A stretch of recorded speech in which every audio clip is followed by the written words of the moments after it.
These 15 are the highest rated animes of all time on Imdb, and that's out over 26,000 animes released across 108 years of anime history. But are they really the greatest anime of all time, or just massively overrated by their fandoms? To find out the answer, I spent nearly 1.5 years watching every single one of these animes, so that you can skip the overrated ones and save time. And in this video, I'm ranking all 15, from S tier legends to F tier flops. And by the end, you might even question your own top 10. Okay, at first we have Hunter x Hunter on our list, which has a 9 out of 10 rating on Imdb and has 162,000 votes. If I had to explain Hunter x Hunter in one line, I'd say it's a mix of really bad and insanely good episodes. The start of the show is a bit slow, but it's still watchable, not too boring. As the story goes on, things start picking up, and then we get to the Haikyuu City arc, which is no doubt one of the greatest anime arcs ever. The pacing in that arc is top tier. This arc honestly felt like the ending of an extremely good anime, even though it is one of the first serious arcs of the show. After watching this arc, my expectations went super high, but then the show just went downhill from there. The episodes after that started becoming boring. What's crazy is that 98% of Hunter x Hunter is manga original, so if the boring parts were fillers, I could have at least skipped them like we do in Naruto. But here even the canon episodes started feeling slow and boring, so I couldn't even skip them, and that made it really annoying. At some point, it felt like two different writers were working on Hunter x Hunter. One was an amazing writer who gave us the Haikyuu arc, and the other one was a bad writer who wrote the events after the Haikyuu arc and the first half of Chimera Ant arc. Now, another really famous arc in Hunter x Hunter is the Chimera Ant arc. The beginning of that arc was extremely slow. From the middle of the Chimera Ant arc, the story got really good, just like the Haikyuu saga. But even though the story was amazing, the directors made it unnecessarily slow towards the end. That's why an arc that could have easily been a 10 out of 10 ended up feeling more like a 8 out of 10. The arc right after the Chimera Ant arc was also super boring, but after that the pacing finally got good again. Now, if someone sees that Imdb 9 out of 10 rating and starts watching with high expectations, will those expectations be fulfilled? I'd say yes, if you make it to the good parts and overlook the boring sections. Personally, I dropped the show almost like 3 times after the Haikyuu arc, but that arc was so good that it kept pulling me back to the whole show. So, because even the boring parts are part of the main story, I'm giving Hunter x Hunter an overall rating of 8.6 out of 10. Some episodes of Hunter x Hunter are so boring that it's hard to even finish the whole series. If someone watches till the end, they'll probably give it a 9 out of 10, ignoring the bad parts. But if someone drops it early, they'll probably call it boring and overrated and rate it like 7 out of 10. Since I'm looking at everything overall, I'm giving it an 8.6 and placing it in A tier. The next anime on our list is Steins.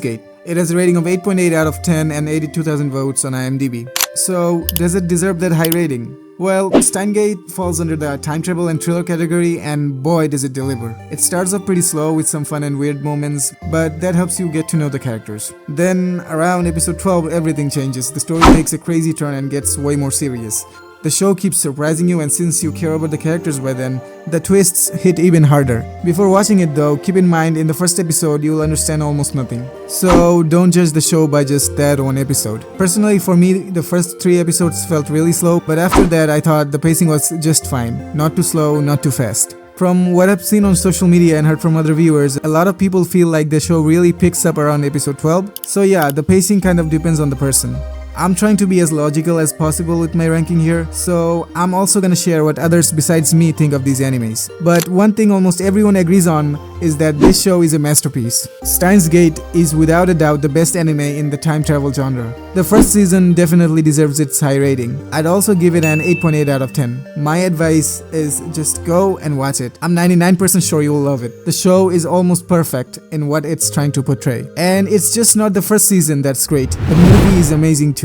A lot of anime series have this common problem. Even if their shows are good, the movies usually don't live up to them. But Steins Gate is different. Its movie is just as great as the first season. Now, the only real issue Steins Gate has is its second season. Just so you know, every anime on this list has a rating of at least 8.7, nothing lower than that. But since Steins Gate 0 is technically the second part, I've got to give you guys a heads up. Steins Gate 0 has a rating of 8.4 out of 10, and trust me, it's way overrated by the fandom. I'd give it a 7 out of 10 max. Season 2 is basically an alternate timeline and barely connects to the first season. So even if you skip it, you're really not missing much. I'm saying this because season 2 is super boring. You will definitely struggle to finish season 2. So that's why I don't really recommend watching the second season.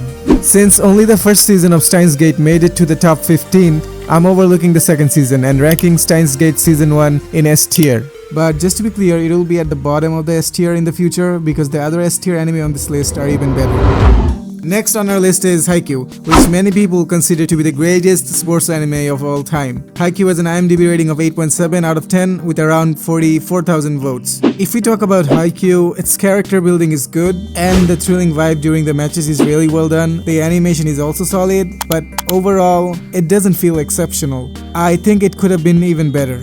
I've seen many sports series and movies where the story is shown in a more powerful way than Haikyuu, something I personally feel is missing here. For me, I actually like Blue Lock more than Haikyuu, but that's coming from an emotional and personal point of view. If we look at it logically, then yeah, Haikyuu is better than Blue Lock. So while Haikyuu could be the best sports anime of all time, I still believe there's room for even better sports anime in the future. If you guys have watched better sports anime shows than Haikyuu, then let me know down in the comment section. Also, it's worth noting that sports anime as a genre has a lot of limitations, unlike other anime like Steins, Vinland Saga or One Punch Man, which include sci-fi, action, war, and more. Sports anime has to stay grounded in reality. Everything has to be shown through matches and rivalries. In contrast, other animes can explore themes like life and death in different ways because they don't have such limitations. So even though Haikyuu might be one of the best sports anime so far, I still rate it 8 out of 10 and place it in C tier. Because when compared to the S tier animes that are coming up next, Haikyuu doesn't even come close. If you're enjoying the video so far, don't forget to hit that subscribe button. It helps the channel grow and keeps me motivated to make better videos for you guys. Next on the list, we have a member of the big three, Naruto Shippuden, which has a rating of 8.7 out of 10 with over 196,000 votes. Now, when it comes to story building, foreshadowing big events, plot twist and character growth, Naruto is top notch. It's genuinely a very good story.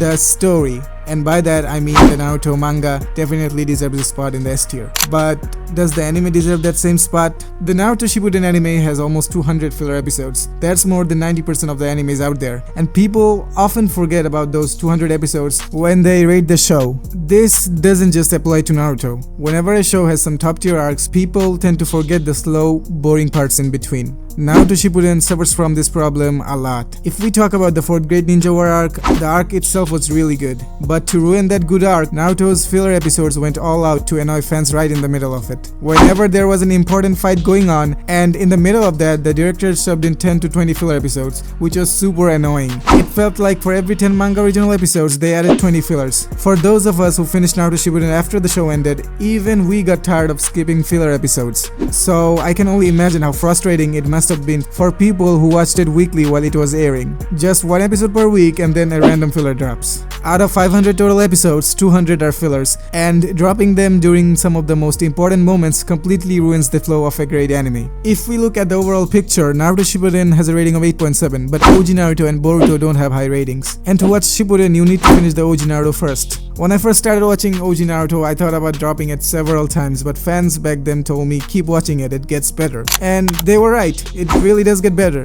The 4th Great Shinobi War arc is one of the best arcs in anime history, and once you get there, it really does feel worth it. So with everything considered, I wouldn't personally put Naruto in S tier, but I'd definitely place it in the top of A tier. The story is absolutely S tier, and if you skip the fillers, it's a great experience. But still, if you include the fillers and think about the downsides, I'd say it's an A tier anime overall. I would rate it 8.6 out of 10. That being said, if someone puts Naruto in S tier, I won't argue with them, because it does have the qualities for that. It really depends on the person, so for me personally, it's super close to S tier, just not quite there. Next, I'm going to talk about one of the most iconic and legendary anime of all time, Dragon Ball Z, which is often compared to Naruto, especially by Naruto fans. I've seen a lot of anime YouTubers who compare Naruto and Dragon Ball Z in their tier lists. They spend like 10 minutes explaining why Naruto is amazing, and then they place Naruto in S tier and drop Dragon Ball Z all the way down to the F tier. To me, that just feels really disrespectful to the anime itself. Nowadays, comparing Naruto to Dragon Ball Z and then trashing Dragon Ball Z has kind of become a trend. And honestly, it's super annoying. No matter what anyone says, Dragon Ball Z is the father of all anime. Ask any average anime fan. In their top 10 favorite anime list, at least 3 shows will be heavily inspired inspired by Dragon Ball Z. Take Naruto for example. You can't deny that Dragon Ball Z inspired Naruto and Sasuke's relationship. And not just that, Jiraiya's probing nature is just like Master Roshi's, and even the design of the main characters clearly shows Dragon Ball Z's influence. And just to be clear, I'm not trying to downplay Naruto here, it's honestly one of my favorite animes of all time. Now, if you look at the list of top 15 highest rated animes of all time, a lot of them are inspired by Dragon Ball Z, like Naruto and Hunter x Hunter. And it's just not anime, even Western animated shows like Invincible, one of the highest rated animated series out there, are inspired by Dragon Ball Z. The twist in the last episode of Invincible Season 1 is almost identical to Goku's origin story in Dragon Ball Z's first episode. In Hunter x Hunter, Gon and Killua's dynamic and even the villain from the Chimera Ant arc are pretty much a copy of Dragon Ball Z's Cell. Creating something completely new and original from scratch is really difficult, and that's what Dragon Ball Z actually did. Shows like Naruto and Hunter x Hunter took what DBZ already had and improved on it, which is great but definitely easier than starting from nothing like Dragon Ball Z did. These days, if an anime has a simple story, no matter how good it is, people are quick to call it mid. But no one really talks about the direction. That's where Dragon Ball Z truly shines. Its world building, power systems, and especially its direction is what makes it stand out. And if we are talking about deep storylines, Dragon Ball Z has that too. A lot of fans overlook the Future Trunks arc, but once that arc starts, it's just twist after twist, and all of them are executed perfectly. Dragon Ball Z also gave us some of the most iconic attacks and characters in anime history, and they're still popular today. Even now, kids try to go Super Saiyan, and they still scream Kamehameha like Goku. And one thing Dragon Ball Z does better than anyone else? Cliffhangers. No other anime has better cliffhangers than Dragon Ball Z, and that's a fact. So yeah, when you put all that together, Dragon Ball Z totally deserves a spot in the S tier. And okay, I know Naruto fans are probably triggered right now, like how can you put Dragon Ball in S tier? A lot of people say Dragon Ball Z has no plot and that character building is bad in Dragon Ball Z and it has no character development, right? For the plot, I say go and watch from when Future Trunks arrives. And for the character development, you don't need hundreds of fillers about side characters that don't appear much in the show. Sure, Naruto has good character development, but hundreds of fillers make the show boring. Dragon Ball is the best for character building in short amount of time. The characters of Dragon Ball Z are iconic to this day. What if videos of Dragon Ball characters have millions of views on YouTube? The way they develop Piccolo, Vegeta and Future Trunks in short time is just brilliant, and many animes look at these characters for inspiration. Many authors from this list have admitted to taking inspiration from Toriyama's work, and that speaks a lot for the show. And sure, Dragon Ball Z has its fillers, but let's be real, Naruto has way more fillers and way more episodes overall. Most of the fillers in Dragon Ball Z come after when a big arc ends, and honestly they're kinda needed so the characters can take a break. If you compare the fillers from both shows, Dragon Ball Z's fillers are just way better. Dragon Ball Z probably has some of the best filler episodes in anime history. So I'm sorry, but overall, Dragon Ball Z definitely deserves a spot in the S tier. Next on the list is Frieren Beyond the Journey's End, which is currently the highest rated anime on my anime list and has a 8.9 out of 10 rating on IMDb. If you are a Frieren fan who thinks this show is a masterpiece and truly deserves an 8.9 rating, I'm pretty much sure that you haven't watched the animes on this list. So I'd suggest watching the video all the way through because I'm confident your opinion will change. Frieren is one of those animes with a unique concept. The title says it all. It's about what happens after the journey ends. In the very first episode, we see a team that defeats the Demon King after a long hard battle and returns home as heroes. And then the story shifts to Frieren's life after all of that. Just from hearing the title and watching the first episode, you get the vibe that this is something fresh, maybe something like One Punch Man, where they take a simple idea and make it amazing. But after a few episodes, it becomes clear why most animes don't focus on what happens after the journey ends. Once the main villain is defeated, life gets calm and easy and boring. The animation in Frieren is great, the characters are okay, the story moves along nicely, but it's not perfect. The direction isn't strong, things happen but they don't really hit you emotionally. The thrilling moments are decent but not amazing. It's a slow-paced anime and in many places it honestly feels boring. And it's not super boring, but you also can't really tell where the story is going. It just keeps moving without a clear purpose or something exciting to look forward to. Stuff happen but it's not impactful. A few days ago I saw a post saying Frieren was overrated and Frieren fans went crazy on the guy who posted that post. Frieren fans were saying it's a masterpiece along with Attack on Titan or Death Note and how Frieren could not be a masterpiece. And I'm like, seriously? How can you put Frieren and Death Note together in the same sentence? Are Frieren fans watching the same show as I am? My question to the Frieren fans is, how could it be a masterpiece? There's no huge plot twist, no noticeable character development. You guys may think Frieren's character growth is great, but it's nearly not as good as some animes on this list. The show is not fast-paced, nowhere close to Death Note. The main character is overpowered, which leads to no real tension. Look at how Solo Leveling makes their overpowered character cool, and Jinu's aura is loved by fans. That's how cool or thrilling it should be for an overpowered character. And Solo Leveling is not even a masterpiece. And don't let me even compare One Punch Man with Frieren. In no other way does Frieren come close to the masterpieces on this list. Now, I'm not saying Frieren is a bad anime. It has good moments. It's definitely watchable. It wasn't so boring that I had to drop it. And if there's a second season, I'll watch it. I know I'm being a bit harsh about it, but there are way better animes on this list that Frieren can't even come close to. And it definitely doesn't deserve an 8.9 rating out of 10. Personally, I think it deserves a 7.3 out of 10. And if I said there's no chance this anime could go from an 7.3 to an 8.9, that'd be a lie. It does have potential, but based on these first 28 episodes, Frieren Beyond the Journey's End is nowhere near the S-rank animes on this list. The animes that are gonna get a spot in the S-rank are just way better. So considering everything, I'm placing Frieren in the F tier. If this was a normal tier list, I would have placed Frieren in B tier, but since this is a battle among masterpieces, I'm keeping it in F tier. Now, if you are thinking of leaving this video, I just want to say this. We might have different opinions when it comes to some specific animes, and that's totally fine, but trust me, watch till the end. I'm 99% sure you'll agree with me after seeing the S tier animes on this list. Okay, now let's talk about the top 2 highest rated animes on IMDb. Attack on Titan and Death Note. And Death Note. That's what I thought. I was almost certain Death Note would be at the top along with Attack on Titan, but I was wrong. Death Note has a rating of 8.9 out of 10, and the top 2 rated animes have a rating of 9.1 out of 10. Only 2 animes have a rating this high on IMDb. One is Attack on Titan, which we are gonna talk about now, and for the other one, you'll have to wait a bit to find out. Now, if I had to describe Attack on Titan in one word, I'd say excellent. Attack on Titan is peak fiction. It's not just an anime, it's a masterpiece in the history of entertainment. What Attack on Titan does best is storytelling. The plot is full of twists, deep layers, and mind-blowing reveals that keep you hooked from the start to finish. The way it builds up tension and slowly unfolds the truth behind the walls, the Titans, and the world itself, it's just on another level. The only real downside to Attack on Titan is its pacing during the middle seasons. Season 1 kicks off with a bang. Intense, emotional, and action-packed, but from Season 2 to Season 3 Part 1, the pacing slows down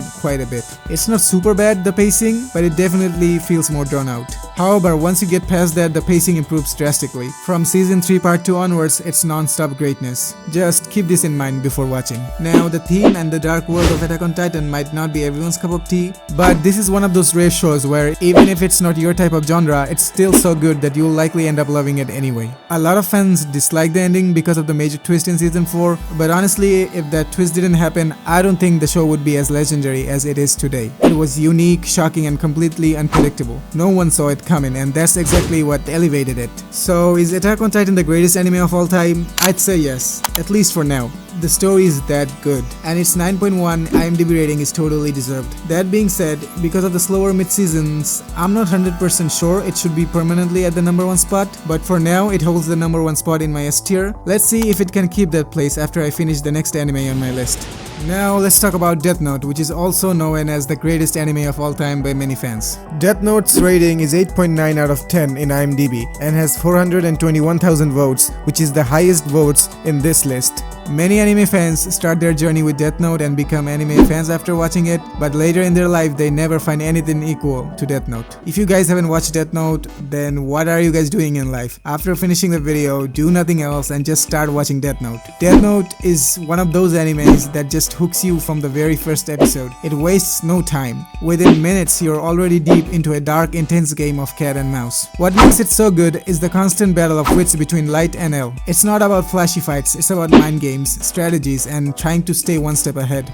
The show is full of unpredictable twists and tension that keeps building with every episode. Just when you think you know what's going to happen, it flips everything. It also stands out because of how morally grey it is. You start off rooting for Light, but the deeper you go, the more you question everything. Now, if I compare it to Attack on Titan, Death Note's pacing is just 100 times better than Attack on Titan. But in terms of story, they're both unique and incredibly well written. Though I'd say Attack on Titan is a bit better when it comes to the depth and complexity. What I'm trying to say is Attack on Titan's story is quite better than Death Note. However, overall, I would say Death Note is just better because Attack on Titan is very slow paced for almost half of the show. So considering everything, Death Note is the best anime of all time. Without a doubt, it's one of the smartest and most thrilling animes out there. And for me, it easily earns its spot as number 1 in S tier.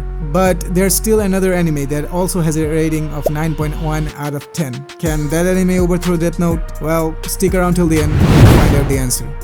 Let's talk about Berserk 1997 now. It has a rating of 8.7 out of 10 on IMDb with around 65,000 votes. Berserk here is one of the most underrated animes on this list. When I first thought of making this video, Berserk was one of the few animes in this list that I hadn't watched yet. I didn't have super high expectation. At best, I thought it might be as good as Vinland Saga. Plus, with an 8.7 rating, the lowest among the animes on this list, I even considered skipping it entirely. But I didn't want to leave anything out as much as I can, so I gave it a shot, and I'm so glad I did. If I hadn't finished Berserk, this list would have missed out on one of the greatest anime of all time. After watching the 1997 version, I was honestly shocked by how good it was. I'd always heard that Berserk didn't get a proper adaptation after 1997. The later arcs had bad animation and low ratings, and because of that, I kind of assumed the show as a whole might be overhyped. Maybe it had a few good parts and then the rest was boring, like how Kingdom feels at times. I also knew it was an R-rated show, and I'm usually not a fan of R-rated shows,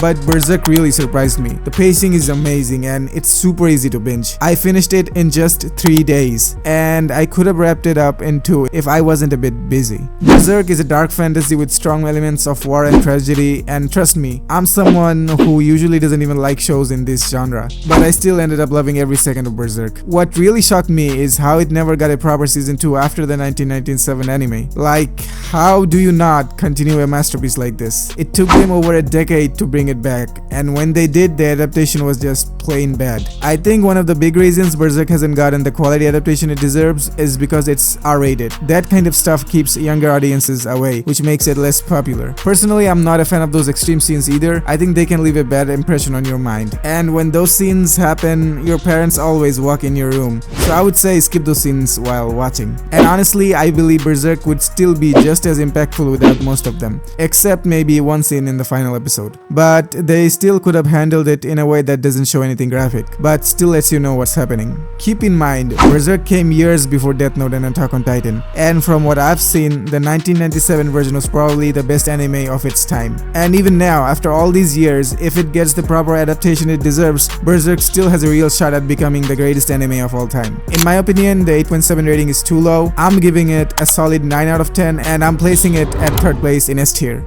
The next anime on our list is One Punch Man. It has a rating of 8.7 out of 10 and over 200,000 votes. One Punch Man is one of those animes that just hits different. It has a super unique story. The title One Punch Man fits perfectly because that's literally what Saitama is. A guy who can finish any fight with just one punch. And that's the thing. If the main character of a show is already the most powerful person in the world, the rest of the story should be boring, right? There's no real tension if he can beat every villain in just one punch. But One Punch Man completely destroys that idea and still manages to tell an amazing story. It dives into Saitama's boredom, the struggles of the other heroes, and all the chaos going on around him, and that's what it does perfectly. The first 2 seasons focus on that, but in the manga after season 2, we finally see Saitama getting villains that are actually worthy of his power. So as time goes on, the hero starts to find his purpose, which is a unique way to tell an action story. It's something we have never really seen before. Saitama getting a real challenge slowly becomes the main focus of the show. This just shows how smart and unique the storytelling is. There's just so much stuff like that in One Punch Man. The direction is nearly perfect. The pacing, the characters, the plot, the villains, everything's top tier. So considering all of this, One Punch Man definitely deserves a spot in the S tier. It may not be the number 1 anime of all time yet, but it's one of the few that truly has the potential to take that number 1 spot in the future.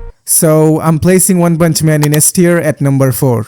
Next, let's go to the most underrated anime on this list, Gintama. It has a rating of 8.7 out of 10 and has only 17,000 votes on IMDb. Gintama is a very famous show in Japan and has way more votes on my anime list. But in the Western world, this show is super underrated, and I think the genre is to blame for this, because this show is different from Naruto, Bleach, and Dragon Ball Z. The first look may give you the vibes that this is a show like Bleach, where action will happen and villains will will appear within the first 10 or 20 episodes, but no. Gintama is very different in this case. Gintama starts off as a full comedy anime. You could say it's a slice of life comedy anime at the start. And Gintama's comedy is exceptionally good. Gintama has like 10 serious arcs in the whole anime where they fight the main villains of the world, and when it gets serious in a comedy anime, you know that it gets super good. Gintama may have very few serious arcs, but these few arcs will always be in the top 30 greatest anime arcs of all time, and many of them deserve to be in the top 5 or top 10. These arcs are that good. In the first 130 episodes, only 2 serious arcs happen, and after that, in the last 70 episodes, the rest of the serious arcs continue. If you guys watch Gintama, you have to go in with the mindset that it's a comedy anime. If you watch it this way, you won't be disappointed, because Gintama mostly is a comedy anime. Many people make the mistake of thinking this is going to be a typical action shonen anime, so they start watching, and when nothing but comedy happens, they get mad and say the show has too many fillers. But the thing is, the show is mostly comedy. If you expect typical shonen aspects from the start, you will be disappointed. At first, you won't know where the show is going or who the anime is. Sure, they foreshadow it all the time, but at first you won't be able to catch it. And I guess that's another reason why the show isn't as famous as it should be. I have watched many long-running anime, but I couldn't finish them as fast as I finished Gintama. Gintama has like 350 episodes, and I binge-watched the whole thing. Although some people may not recommend binge-watching it. Personally, I think Gintama wouldn't have been underrated if it wasn't mostly comedy. But still, its comedy is extremely good, and the action and the story gets really good when it gets serious. If you guys are thinking of watching it, go watch it, don't waste time. But before watching it, think of it as a comedy anime, and watch at least 10 animes or have some basic knowledge about famous animes before watching the show, because that will make your experience watching this show even better. I would rate Gintama a solid 9 out of 10 and keep it at number 5 in the S tier. Now, let's talk about Cowboy Bebop, which is considered a classic by a lot of anime fans. It has a high rating of 8.9 out of 10 on IMDb, so does it deserve all that praise? And the answer is no, not really. The show is pretty slow and honestly kinda boring at times. It's not a bad show, but I think it's way overrated. Cowboy Bebop does have great animation and a chill vibe, and I do like the characters, but that's about it. Most of the show is pretty boring. Just when it starts to pick up the pace, it slows down again, and that gets frustrating. It's kinda like a slice of life show where each episode introduces something new, but by the end, you're still waiting for a satisfying full ending, which never comes. A lot of people like that open-ended feeling, but for me, it just feels unfinished. It's like the show ends, but it's still not complete. The ending is emotional, don't get me wrong here, but it feels rushed. There wasn't enough time given to really develop it properly. In this show, important characters get added to the team too late and leave way too early. If the ending didn't make me feel anything, I probably would have given it a 7, but since it did make me a little sad, I'll give it a 7.3 out of 10 and put it in F tier. I get that some people really like this kind of anime, and that's totally fine, but for the general audience, I don't think most would enjoy it. 8.9 is just way too high. Compared to other animes sitting in S tier, Cowboy Bebop doesn't even come close. Now let's get to our next anime in the list, which is Vinland Saga, which has a rating of 8.8 out of 10 and has 98,000 votes. Vinland Saga is one of those anime that really sticks with you. It's set in the Viking era and follows Thorfinn, a young warrior out for revenge after his father is killed. At first, it feels like a straight-up action series with epic battles and raids, but it quickly turns into something deeper. The story shifts into more personal stuff, like growing up, dealing with pain, learning to forgive, and figuring out what real strength is. If you're into historical settings, strong themes, and character-driven stories, Vinland Saga is definitely worth a watch. But I guess not everyone will like this show. It's not for everyone. The things I said are the good parts of the show, but I think that the pacing in the first season could have been better, and I think it has copied a lot of elements from Berserk. For this kind of show to get an 8.8 out of 10, the ending needs to be extremely good. The show has good character building and good moments. It's about change, about a person's life, and that's just it. The show portrays what they're trying to say perfectly. But that's just it. Nothing extra special is shown like in Berserk or Attack on Titan. If the ending is extremely well done, this show deserves a spot in the S tier. But for now, I will put it in A tier at number 3, and I think it deserves an 8.6 for now. Okay, so I know One Piece is in this list, but I haven't watched One Piece yet. I would have watched it before making the video if it didn't have 1,200 episodes. So I'm not going to rank One Piece in this list, but I'm definitely going to watch One Piece and make a dedicated video only about One Piece. I'm going to share my opinion after finishing it and let you guys know if it really deserves the hype. So subscribe if you want to watch that video. Okay, at last but not least, we have Fullmetal Alchemist Brotherhood, which is the only anime alongside Attack on Titan that has a rating of 9.1 out of 10 and has 219,000 votes on IMDb. Now, can Fullmetal Alchemist Brotherhood steal the #1 spot from Death Note? Well, to talk about Fullmetal Alchemist Brotherhood, I have to bring in its other anime adaptation, Fullmetal Alchemist. Many people may think Fullmetal Alchemist is its first season and Brotherhood is its second season, but that's totally not the case. When Fullmetal Alchemist started, the manga was still ongoing. After 25 episodes, they didn't have enough manga chapters to base the story on, so they decided to make the rest of the show anime original. The show got good ratings after that and received 8.5 out of 10 on IMDb. So after that, a few years later, they decided to make the show again. At this time, they would base the story on the manga because by that time, the manga was finished. So this time, they decided that they are going to animate a full anime based on the manga. Before watching these two shows, I watched a YouTube video about which version is better and how to watch it. The guy in the video said to watch the first 25 episodes of the original version first and then watch Brotherhood. In Brotherhood, they compressed the first 25 episodes into just 10 episodes. So my first impression was really good watching Fullmetal Alchemist. Right from the first episode, something bad happens to the main characters and the story moves forward as he tries to find the solution. When I saw the 9.1 rating on IMDb, I thought this show must be really good and that I wouldn't be disappointed. And for the first 25 episodes, I thought this show must be really good and that I wouldn't be disappointed. And for the first 25 episodes, the show was actually really good. The pacing, the emotional moments, everything was excellent. But the problem started when I began watching Fullmetal Alchemist Brotherhood after those 25 episodes. The first 10 episodes of Brotherhood were honestly pretty bad. The direction didn't feel strong and I couldn't feel any emotional connection. The pacing was much slower than Fullmetal Alchemist. Stuff was happening, the story was progressing, but I couldn't feel the impact. Shocking things were being revealed, but they didn't really hit me emotionally. It felt like when you expect everyone in Naruto to be shocked after finding out Minato is Naruto's dad, but instead no one reacts. That's exactly how I felt. I saw the story unfolding, but it didn't affect me. Still, I'll admit the story was good, but the direction wasn't even close to the level of Fullmetal Alchemist. I haven't watched the remaining 26 episodes of Fullmetal Alchemist yet, but I definitely will, because honestly, I enjoyed that version more than Brotherhood. The only good parts of Brotherhood were its characters, the world building, and somewhat emotional ending, though the ending felt both sad and kind of bad. Okay, spoiler alert, at the end, Edward's father wanted to sacrifice his life for Alphonse, but Edward stopped him because he didn't want his father to die. But then his father dies anyway, so why didn't he just tell Edward that he was going to die either way? Edward lost his powers for no real reason. If I'm missing something from the show, please let me know in the comment section, because I'm really confused. And if Edward could get Alphonse's body back so easily just by giving up his powers, why didn't he do it earlier? It kind of ruins the whole build-up from the start of the show. Also, Alphonse already used the Philosopher's Stone before, and the people connected to it were already dead. So not using the stone to bring him back felt really stupid. I know I said a lot of negative things about Brotherhood, but it's not as bad as I made it sound. The main reason I feel this way is because it got a 9.1 out of 10, so my expectations were really high, and I ended up being disappointed. I haven't finished Fullmetal Alchemist yet, but so far I think I'll prefer that version. Since both shows have different endings, I feel like I'm going to like Fullmetal Alchemist more than Brotherhood. I'd give it an 8.3 out of 10 and place it in B tier. And that's the tier list. If you guys liked my video, don't forget to subscribe. It's free and costs nothing. Let's get the Anime Guy YouTube channel to 1000 subs. And of course, this list is based on my opinion and I have tried to be as logical as possible to rank these animes. Like this video if you guys agree with me that these animes deserve a spot in the S tier. And let me know in the comment section which animes in this list according to you deserve a spot in the S tier that didn't make it on my list. Thanks for watching the video. Goodbye.